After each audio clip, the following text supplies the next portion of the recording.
இங்கே நம்முடைய வெற்றி வேட்பாளர் ஒரு இளைஞர் சரவணன் அவர்கள் சோளிங்கர் தொகுதியில் வெற்றி பெற்றாக வேண்டும். எதிர் நிற்கின்ற காங்கிரஸ் கட்சியின் வேட்பாளர் சிந்தித்து பார்க்கணும். நீங்க எல்லாம் இல்ல, காங்கிரஸ் கட்சியின் வேட்பாளர் இப்ப இருக்கின்ற சட்டமன்ற உறுப்பினர் 4 முறை இந்த தொகுதியிலே சட்டமன்ற உறுப்பினர்.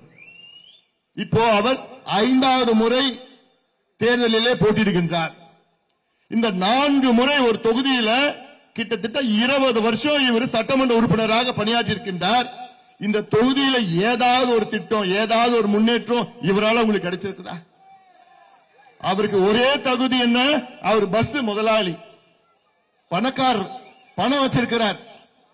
உங்ககிட்ட எங்கேயாவது ஒரு நாளாவது இறங்கி வந்து பேசியிருக்கிறாரா? உங்க ஊருக்கு வந்திருக்கிறாரா? ஏதாவது ஒரு சுகோ தொக்கும் காரியத்துக்கு உங்க தெருவுக்கு, உங்க வீட்டுக்கு, உங்க கிராமத்துக்கு ஒரு முறையாவது வந்திருக்கிறாரா? உங்க பிரச்சனை ஏதாவது ஒண்ணு தீர்த்து வச்சிருக்கிறாரா? ஒரே தகுதி பணக்காரர், பஸ் முதலாளி. இது ஒரு தகுதியா? அவர் வீட்டு வாசல் கேட்ல நீங்க போய் நிக்கணும். ஆனால் என்னுடைய அன்பு தம்பி சரவண உங்க வீட்டு வாசல் கேட்ல நிற்பாப்ல. இதுதான் வித்தியாசம். காங்கிரஸ் வேட்பாளருக்கும் நம்ம வேட்பாளர் இதுதான் வித்தியாசம். காங்கிரஸ் வேட்பாளர் வாசல் கேட்ல நீங்க நிப்பீங்க, சரவண உங்க வீட்டு வாசல் கேட்ல நிப்பாப்ல. உங்களுக்கு பிரச்சனை என்ன?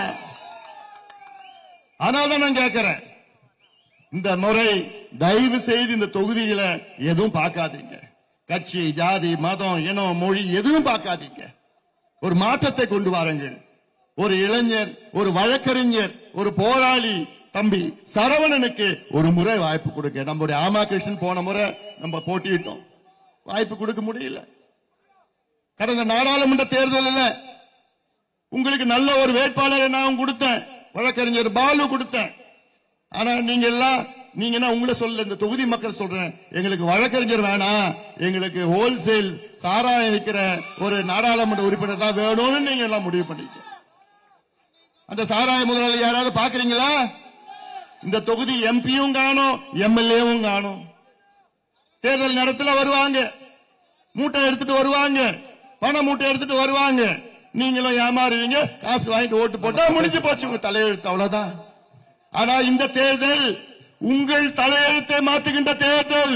உங்கள் பிள்ளைகள், உங்கள் பேர பிள்ளைகளோட தலையெழுத்தை மாற்றுகின்ற எம்எல்ஏ தேர்தல், சட்டமன்ற தேர்தல். இங்கே சரவணன் வெற்றி பெற்றால் அங்கே எடப்பாடி பழனிசாமி அவர்கள் தமிழ்நாட்டு முதலமைச்சராக வந்து திமுக வீட்டுக்கு அனுப்புகின்ற தேர்தல் இது. திமுக இப்படி ஒரு மோசமான ஆட்சியை இது வரைக்கும் நான் பார்த்தது கிடையாது. இவ்வளவு மோசமான ஒரு ஆட்சிமா.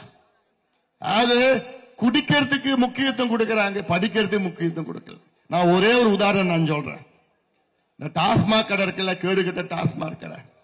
இந்த டாஸ்மாக் கடையில வேலை செய்யறது 5 பேர். அந்த டாஸ்மாக், அந்த சாராயத்தை பாதுகாக்கிறதுக்கு 5 பேர் வேலை செய்யறான் டாஸ்மாக் கடையில. ஆனா உங்க பிள்ளைங்க படிக்கிற அரசு பள்ளிக்கூடத்தில் எத்தனை பேர் வேலை செய்யறாங்க? ஒரே ஒரு ஆசிரியர் தான். இதுல இருந்து ஒரு உதாரணம். பள்ளிக்கூடத்தில் ஒரு ஆசிரியர், குடிக்கிறதுல படிக்கிறதுல பள்ளிக்கூடத்தில் ஒரு ஆசிரியர், குடிக்கிற டாஸ்மாக் கடைக்கு 5 பேர் வேலை செய்யறாங்க. எவ்வளவு இது ஒரு ஆட்சி ஐயா! இதெல்லாம் நீங்க சிந்திக்க வேண்டும். இவ்வளவு ஒரு மோசமான முதலமைச்சர் என்ன நடக்குன்னு தெரியல. அவருக்கு தினம் விளம்பரப்படத்தில் நடிச்சு அவருக்கு அதுதான் அதுக்கு நேரம் ஆயிடுச்சு. தினம் விளம்பரப்படுத்தல. தமிழ்நாடு ஒளிர்கிறது, மிளிர்கிறது. என்னையா விளிர்கிறது?